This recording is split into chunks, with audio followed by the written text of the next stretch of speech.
एक छोटा सा प्रीलिम्स यहाँ पे, ठीक है। अब इसमें जीएस का पार्ट हो गया आपका, और दूसरा सीसेट।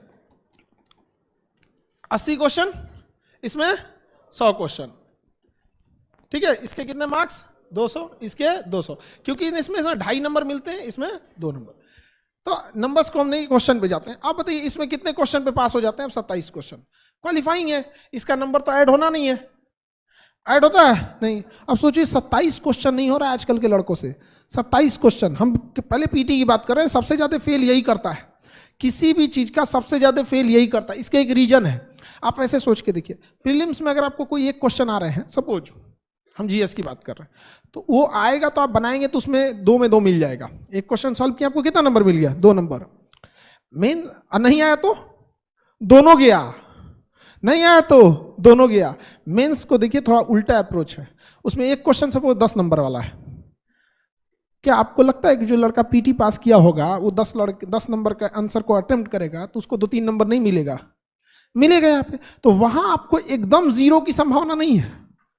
आप समझ रहे हैं चीजों को? वहां एकदम 0 की संभावना नहीं है, बस आपको लेखन शैली आना चाहिए। उसके अप्रोच अलग है और इसका अप्रोच अलग है। तो यहां जो भी सौतेला व्यवहार करेगा सीसेट से, वो भी आपको क्या कर देगा? सौतेला। आपको यहां सीसेट में 3 स्टेप देखने को मिले। एक का क्लास चलेगा वो अलग, प्रैक्टिस होगा वो अलग, और टेस्ट होगा अलग। टेस्ट में हम बन जाएंगे आपके दुश्मन, ठीक है। जब क्लासेस चलेंगे एकदम बाबू की तरह, तुम 2 बार पूछ लो, 3 बार पूछ लो, मन करे तो टीचर्स रूम में जाके दोबारा पूछ लो।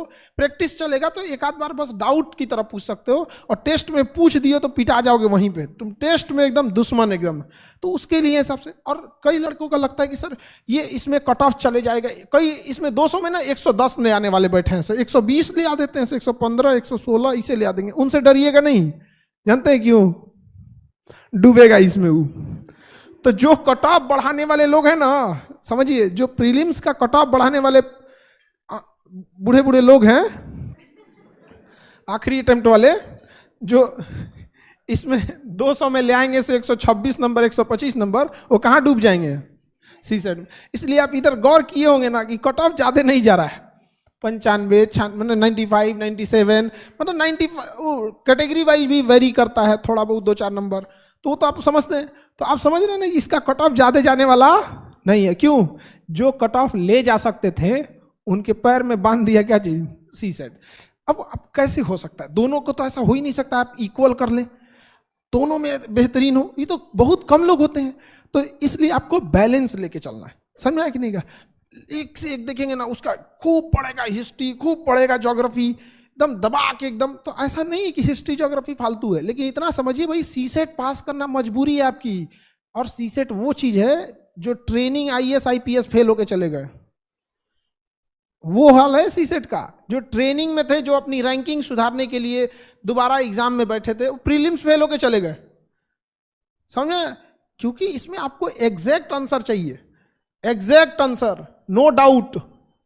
जीएस में क्या है ना, आपका एग्जैक्ट आंसर भी नहीं है ना, तो कुछ कुछ ऑप्शन वगैरह हेल्प कर देते हैं, इसमें कोई हेल्प करने वाला नहीं है आपको। तो अब सीधी सी बात है, आप सीसेट के लिए तैयार हैं, प्रीलिम्स के लिए तैयार हैं, जीएस सब पढ़ते हैं, आप भी पढ़ते हैं, सब गिरेंगे, आप भी गिरेंगे। सीसेट कम पढ़ते हैं, आप कम का रिजल्ट भी होता है, आप भी पढ़ेंगे, आपका भी रिजल्ट होगा। इतनी सी बात नहीं समझ में आती है तो पढ़ते रहो, लेके 1857 की क्रांति, नॉन कोऑपरेटिव मूवमेंट, और ये सब जीएस अपनी जगह पे बहुत बड़ा चीज है। रियलिटी यही है कि आप जितना समय जीएस को देते हैं ना, उतना सीसेट को देते ही नहीं है। ये पीटी एकदम क्लियर है? किसी को डाउट? बाकी इतने बच्चे तो है नहीं आप लोग को, जब क्लास स्टार्ट होगा तो सब चलेगा इसमें, हिस्ट्री, ज्योग्राफी, पॉलिटी। और इसमें एक और गलती देखिए, एक तो सीसेट में खड़े गलती करते हैं लोग, ये तो समझ में आ गया, किसी को दिक्कत? यहाँ पे इसका तो पूरा आपका सीसेट के पूरी टीम होगी आपको मेहनत कराने के लिए, ठीक है। क्लास लेने के लिए अलग, प्रैक्टिस के लिए अलग, टेस्ट सीरीज के लिए आपको कोई टीम नहीं होगी, बस वो टीम नहीं होगी, आपकी दुश्मन खड़े होंगे सब पे। किसमें? टेस्ट सीरीज में। उसमें आपको कोई हेल्प करने वाला नहीं, कोई भी नहीं हेल्प करेगा, और नो डाउट ब्रूटली आपको बोल भी दिया जाएगा कि इस बार आपका नहीं होने वाला है। अगर आपका नहीं हो, आप तो हम लोग बाबू बोइया कहने वाले नहीं है लोग। आप जीएस में गलती क्या करेगा लोग? देखिए, कुछ पोर्शन छोड़ेंगे लोग, आप लोग करेंट लास्ट में पड़ता है, तो जब धीरे धीरे पढ़ते जाएंगे तो 3 महीना 4 महीना तो आपको इस बात पे लग जाएंगे कि अब आप उस लायक हुए हैं। लास्ट में पढ़ेंगे तो यहाँ डूबेंगे। साइंस एंड टेक का पोर्शन अच्छा खासा डुबा देगा आपको, ऊपर ऊपर पढ़ेंगे। जैसे सर ने बोला कि जनरल साइंस नाम ही चेंज कर देना चाहिए उसका, रियलिटी में नहीं चेंज कर देना चाहिए। नहीं पूछता है जनरल साइंस, वो साइंस एंड टेक पूछता है, लेकिन बोलता क्या है जनरल साइंस। अब कौन यूपीएससी से को समझाने जाएगा वहां पर, उस मान के बैठा है कि हम टीचर लोग से कंपटीशन में बैठा है वो। अब तो ऐसा लगता है ना टीचर से कंपटीशन में बैठा है। और पीटी में क्या है कि आपका जो पोर्शन अच्छा लगेगा ना, आप उसमें बहुत टाइम देते हैं। याद रखिएगा, रिजल्ट कभी भी आपके अच्छे हिस्सा से नहीं होता है, बल्कि रिजल्ट होता है अपने कमजोर हिस्सा को ठीक करने में, और ये कोई नहीं करना चाहता है। देखिएगा, जिसका मैथ्स अच्छा होगा खूब मैथ्स पढ़ेगा, जिसका हिस्ट्री अच्छा होगा खूब हिस्ट्री पढ़ेगा। अरे यार, तुम्हें टीचर नहीं बनना है, तुम्हें एग्जाम निकालना है, सबको ध्यान देना है यहाँ पे। और बहुत सारे ऐसे सब्जेक्ट है बहुत टाइम लेंगे लेकिन नंबर भी ठीक ठाक देंगे, लेकिन कुछ सब्जेक्ट है कम टाइम लेंगे नंबर भी एकदम सॉलिड देंगे। तो ये गलती नहीं करना है, इक्वल टाइम देना है। मेंस में देखिए थोड़ा बहुत मेंस, अब इसमें क्या हो जाएगा, ऐसे आपका ऐसे, ये आपको क्या लगता है एक दिन में हो जाएगा? एक दिन में कभी नहीं होने वाला आपका। ऐसे में स्ट्रक्चरिंग चाहिए आपको, स्ट्रक्चरिंग। ऐसे आप कुछ भी लिखिए, स्ट्रक्चर फॉर्मेट सेम होना चाहिए। यार कुछ तो स्ट्रक्चर हुआ होगा ना, कि एक डिस्ट्रिक्ट मजिस्ट्रेट का ट्रांसफर होता है, अगला डिस्ट्रिक्ट मजिस्ट्रेट उस काम को वहीं से उठा लेता है। लेकिन आप में ऐसा कभी नहीं हो सकता कि आप किसी नोट्स को आधा बनाएं और दूसरा कोई आके उस नोट्स को फिर कंप्लीट बना के चले। कभी हुआ ऐसा? स्ट्रक्चर चाहिए उसको, समझिए इस चीज को। एक कोई कोर्ट में मुकदमा चलता है तो उस एक मुकदमे को जब शुरू से लेके फाइनल डिसीजन आता है, इस दौरान 100 जज देख के जा चुके होते हैं। कभी इस जज का ट्रांसफर हुआ, अगला आया, उसके बाद अगला हुआ, डिस्ट्रिक्ट कोर्ट में कोई और सुना, हाई कोर्ट में कोई और सुना, सुप्रीम कोर्ट में कोई और सुना, जबकि उस जज का अपना कोई पर्सनल मामला नहीं है। दिन भर में उसके पास यही सब चीजें आती है। कुछ तो फॉर्मेट है उन लोगों के पास जो इसी फॉर्मेट पे सबको चलना है, वही आपसे ढूंढता है। लेकिन आपको लगता है कि नहीं, ऐसे में केवल नॉलेज चाहिए। नॉलेज के साथ साथ आपको क्या चाहिए? फॉर्मेट चाहिए आपको। आपके पास वो फॉर्मेट होना चाहिए। डे 1 में जैसे ही स्टार्ट होगा, फर्स्ट वीक में ही आपको 2 क्लास ले लिया जाएगा कि फॉर्मेटिंग का, ताकि जब आप न्यूज पढ़ें या कुछ भी करें, डे 1 से लिखना चालू करें धीरे धीरे फॉर्मेट का। समझ में आ रहा है कि नहीं आ रहा है? यहाँ पे 250 नंबर दे देता है। कितना नंबर? अच्छा खासा नंबर दे देता है। और आपने ईमानदारी से बता के देखिए कितना टाइम देते हैं लोग, बहुत कम। ईमानदारी से देखिए। और वो लड़के कहते हैं कि हम यूपीएससी की तैयारी कर रहे हैं। यार तुम्हें खुद नहीं पता है कि कौन सा सब्जेक्ट पे कितना टाइम देना चाहिए।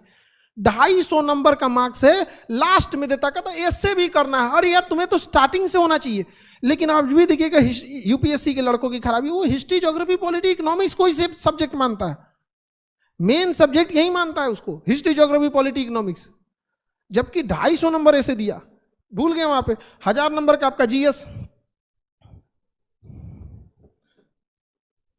GS 1 2 3 4 ऐसे सेम टू यू कर देते हैं। ये सब कितने का है? 250 का। ऐसे कर देते हैं सेम टू यू। कौन लिखेगा इतना? यानी जीएस टोटल कितने का हो गया? 1000।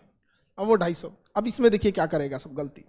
हम आपको गलतियां दिखा रहे हैं। अगर आपको ऐसा लगेगा कि नहीं सर आपको नहीं पता है, हमको ज्यादा आइडिया है, ये गलती नहीं करते, तो आप टोक दीजिएगा। आप देखिएगा गौर से, यहाँ ऐसे पे ध्यान नहीं देगा।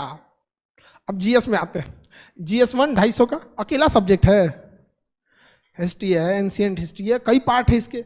जीएस 2 अकेला है नहीं है। जीएस 3 भी अकेला नहीं है। जीएस 4 एथिक्स अकेले। एथिक्स क्या है? अकेले। एथिक्स को भी ऐसा सोचता है एथिक्स भी पढ़ना है, एथिक्स भी पढ़ना। अरे यार तुम्हारा 500 नंबर डुबा दिया तुम यहाँ पे। एक 250 का यहाँ से क्या ले गया? एथिक्स। और 250 नंबर का क्या ले गया है? ऐसे 500 नंबर डुबा दिए। आप खुद सोच के देखिए, ये लड़के करते हैं ये गलती, जबकि उनको ये पोर्शन स्ट्रांग रख लेना चाहिए, क्योंकि इसमें सेक्शनल कट ऑफ थोड़ी है। आपको ओवरऑल मेंस का नंबर जोड़ा, ऐसा थोड़ी होता है कि ऐसे में ज्यादा इसमें कम। यहाँ पे आप ये देखिए, ये वो पोर्शन है जिसमें आप 2 से 2.5 मंथ के क्लास में, मतलब 50-60 क्लास में एक अच्छा मार्क्स ले आ सकते हैं। लेकिन आप इसको कभी वैल्यू ही नहीं दिए। गलती याद रखिएगा, यूपीएससी को फेल करने में, जो एग्जाम में फेल होते हैं, बहुत कम लोगों को यूपीएससी फेल करती है। ज्यादा लोग को टीचर्स और संस्थाओं ने फेल कर रखा है। अजीब चीज में फेल रखा है। आप सौतेला सबसे पूछिए, आप लोग में आप लोग खुद से सोच के देखिए। एक ज्योग्राफी देखिए, हम बात करते हैं ज्योग्राफी का कितना बेहतरीन अप्रोच है, हर जगह काम आता है। जिसका ज्योग्राफी अच्छा नहीं उसको पता ही नहीं चाहिए। कर्नाटक के युद्ध को वो आज का कर्नाटक समझता है, कर्नाटक वार को आज का कर्नाटक समझता है। वो जहां भी बेंगलोर वाला कर्नाटक, पता ही नहीं उसको किधर है कर्नाटक। ऑस्ट्रिया की लड़ाई किधर हो रही है, वो ऑस्ट्रिया को ऑस्ट्रेलिया समझ रहा है। क्या करिएगा उसको? तो आप समझिए, जो गलती कर रहे हैं लोग मत कीजिए वहां पे। जो मजा आ रहा है कोई जरूरी नहीं, क्योंकि कई बार फिल्म खत्म होती है ना, तो बाद में पता चलता है जिसको लोग सबसे शरीफ समझ रहा था, मेन गुंडा वही है। समझ आ गया ना? तो कभी कभी होता है, जब तैयारी खत्म हो जाएगी, फेल हो जाएंगे, तब समझ में आएगा जिसको सबसे ज्यादा समय दिया वही आपको फेल कराया। तो इन सब चीजों से थोड़ा सा आपको क्या करना है, बच के रहना है। क्वालिफाइंग पेपर आपका एक लैंग्वेज का होता है, एक इंग्लिश का होता है। हमें नहीं लगता है कोई इंग्लिश में क्वालिफाइंग को लेके कोई कंसर्निंग इशू है, वो सब पास हो जाते हैं, नॉर्मल सा चीज होता है। मुश्किल से मान के चलिए इंग्लिश क्वालिफाइंग के लिए आप 3 क्लास 1 हफ्ता ले लीजिए, उसके लिए भी आपको बहुत ज्यादा का टेंशन नहीं है। यानी आपको पीटी के लिए किस पे ध्यान देना है, सीसेट। समझ में आ गया कि नहीं? एकदम क्लियर। पीटी के लिए जीएस में वो गलती नहीं करना है कि एक पोर्शन को ज्यादा समय देते दूसरे को कम समय दे, गलती नहीं कीजिएगा। पूरे पीटी को फेल हो जाएगा किसके वजह से, सीसेट की वजह से। कट ऑफ के पीछे रह जाएंगे। कौन सी गलती करेंगे कि इनबैलेंस तैयारी, हिस्ट्री खूब ज्यादा पढ़ दिए तो पता, पॉलिटी खूब ज्यादा पढ़ दिए तो करेंटे छोड़ दिए, लास्ट में पढ़े नहीं। इनबैलेंस होंगे तो कट ऑफ से फेल हो जाएंगे। और अगर सीसेट छोड़े तो इसमें क्या, ये आपका क्या चाहिए, मेंस। आंसर राइटिंग एक स्किल है, और स्किल कभी एक दिन में नहीं बिल्ड होता है। समझ में आ गया कि नहीं आ गया? हमें नॉलेज एक दिन में, मतलब नॉलेज जल्दी आ सकता है। जैसे हमें कोई बता देगा कि रोटी कैसे बनाया जाता है, एक नॉलेज की चीज़ है कि देखो सर आटा ये है, उसमें 30% पानी मिला दो, 20 से 30% पानी मिला दो, नॉलेज हो गया। बना लेंगे हम रोटी? नहीं बेल पाएंगे हम तो और नहीं बेलेंगे, चाप देंगे उसी में उसको, कि लोगों को लगेगा फेंक दो, इससे अच्छा धुलने से अच्छा इसको पता नहीं किसने दबा के रख दिया बढ़िया से यहाँ पे। वो क्या है, एक स्किल है। आप देखिए नॉलेज तो हम फटाक से फिल कर दिए, स्किल फिल हो जाएगा। आपको सब्जी बनाने के लिए, हमें नहीं आती है सब्जी बनाने, आप हमको कोई नॉलेज दीजिए कि सर ये नमक इतना, मसाला इतना, तेल ये तो नॉलेज हो गया, बन जाएगा सब्जी। क्या है, स्किल। तो स्किल एक ऐसा चीज है जिसको समय देना पड़ता है। कुछ चीजें आपको समय से ही सीखेंगे। तो डे 1 से मेंस में जिस लड़के ने कॉपी लिखना नहीं चालू किया, कॉपी भरना नहीं चालू किया, अभी से लिख के देते हैं फेल होगा। अभी से लिख के देते हैं, कोई मतलब, अभी आप लोग युवा अवस्था में ना, आपका कॉन्फिडेंस आपको बर्बाद कर देता है। ये एज बहुत खराब है, आपका कॉन्फिडेंस आपको बर्बाद कर देता है। यहाँ पे अरे हम तो हाई हैं, कौन देखता है, हम अभी लिख देंगे। यहाँ पे हाथ चढ़ जाएगा आपका पेज भरते भरते। यहाँ पर 20 क्वेश्चन लिखना इतना इजी नहीं होता है। और यकीन मानिए अगर आपने पूरे क्वेश्चन लिख दिए हैं ना, तो पास होने की संभावना आपकी 20% ऐसे ही बढ़ जाती है। क्योंकि खाली छूट जाने का मतलब, वो ऐसा लगता है कि ये इंसान को अगर ऑफिसर बना दिया जाए, तो ऐसा इसके अंदर टेंडेंसी है कि 20 लोगों को मीटिंग के लिए बुलाया है, तो 15 को मीटिंग अटेंड करके 5 को खाली हाथ लौटाएगा। ये इसको जिला देने लायक ठीक नहीं है। अरे यार बुलाए हो 20 आदमी को मीटिंग के लिए, 15 को ठीक से दिए, 5 को कुछ तो हाय हेलो कर दो, सर मंत्री जी ऐसा है कि हम आपका देख लेंगे, हम कामयाब है, संभाल दो जी, कोई मतलब नहीं। लेकिन अरे अटेम्प्ट तो करो। खुला खाली छोड़ दिए अगर ना, जान ले लेगा यूपीएससी। आपको देखना नहीं चाहता है ऐसे। यूपीएससी की ये खराबी है, दुश्मनी भी करता है, बताता भी नहीं है, कहता भी नहीं है कि खाली छोड़ना हमको पसंद नहीं है। अब बताओ कैसे लिखोगे? 20 क्वेश्चन लिख देना खिलवाड़ है नहीं ना? तो स्किल्ड है ये। क्या है? स्किल। आपका मेंस एग्जाम आने से पहले आपकी राइटिंग स्किल अगर क्लियर हो गई, तो मेन प्रीटी और मेंस के बीच में इतना टाइम देता है कि आप नॉलेज भर सकते हैं। समझ में आ गया कि नहीं आ गया? नॉलेज भर सकते हैं कि नहीं भर सकते? खाना बनाने वाले को एक नया कोई डिश बनाने को दीजिए ना, 2 दिन में बना देगा। और हम लोग 2 दिन में तो आटे सानना सीख जाएंगे। खैर सानना तो इजी चीज होता है, बनाना तो टफ होता है। तो समझ में आ रहा है कि नहीं? सिंपल सिंपल गलती, कौन लड़का ये गलती नहीं करता है? कोई ज्यादा रॉकेट साइंस नहीं है इसमें। समझिए, कट ऑफ प्रीलिम्स की बात करें तो कट ऑफ छूटेंगे आप, जीएस खराब होगा, इसी वजह से इनबैलेंस फोकस किए हैं, किसी पे ज्यादा किसी पे कम, पूरी तरह से फेंका के जाएंगे, फेल होंगे क्योंकि सीसेट पे ध्यान नहीं दिए हैं। मेंस पे आ जाते हैं, डे 1 से राइटिंग स्किल नहीं है, खत्म हो जाएंगे, डूब जाएंगे। ऐसे के साथ सौतेला व्यवहार किए हैं, इसको तो बाद में पढ़ेंगे। निबंध के साथ सौतेला व्यवहार किए, इसको एथिक्स के साथ इसको तो बाद में पढ़ेंगे। गया आपका काम से खत्म। अब आप तैयारी कीजिए अपने घर वालों को ये बताने के लिए कि मेंस में ठीक गया था, तब ये ठीक नहीं थी, 4-5 नंबर से पीछे रह गए हैं। यहाँ पे वही बात इंटरव्यू की, तो उसके लिए टेंशन नहीं लीजिए, वो एक आर्ट है, किस तरह से आप आते हैं। जैसे हम लोग अभी हम किसी लड़के को यहाँ बुला दें मंच पे, तो उसको थोड़ा हेजिटेशन हो जाने लगेगा। तो बस एक यही चीजों को क्या करना है, दूर करना है। बहुत सारे लड़कों को दूर करना है। जैसे हम पटना में थे तो एक बीपीएससी की एक कोई लड़की थी, बहुत मतलब पढ़ने में ठीक ठाक थी, 1 साल की तैयारी करी होगी। पटना तो एक तरह का दिल्ली तो है नहीं यहाँ पे। अब उसको ना बड़ा रिजल्ट देने में दिक्कत, इंटरव्यू में उसको हेजिटेशन खत्म ही नहीं है, उसके पास हेजिटेशन यहाँ पे अजीब टाइप का, एकदम हिचकिचाने लगी थी दरवाजा खोलने टाइम पे, अजीब टाइप का।